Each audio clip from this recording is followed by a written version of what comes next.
জীবন জাগার গল্প ৩৮। গল্পের নাম হলো আল কায়দা। এক মার্কিন সৈন্য পাহারা দেওয়ার জন্য বের হলো। সামনে এক আফগান শিশুকে পেয়ে তাকে জিজ্ঞাসা করলো, তুমি কি আল কায়দা? আফগান শিশুটি বলল, না, কায়দা তো আমি সেই গত বছরই খতম করে ফেলেছি, এখন আমি আমপারা খতম করছি। মার্কিন সৈন্যটি বলল, কি, তুমি আমেরিকা খতম করছো?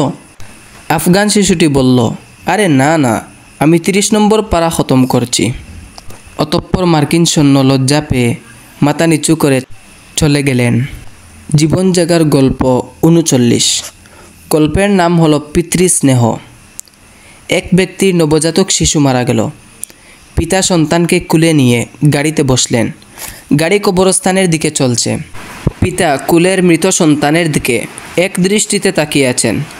পিতার দু চোখ থেকে অবিরল ধারায় অশ্রু ঝরছে। রাস্তার বাঁক ঘুরতেই সূর্যের তাপ সরাসরি এসে মৃত শিশুটির গায়ে পড়ল। পিতা তার সন্তানকে রোদ থেকে বাঁচানোর জন্য নিজের গায়ের কুট খুলে সন্তানের গায়ের উপর ধরল।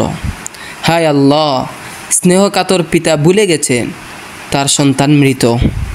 সন্তানের প্রতি তার পিতার মমত্ব কতটুকু হতে পারে, এ গল্প থেকে তাই বোঝা গেল।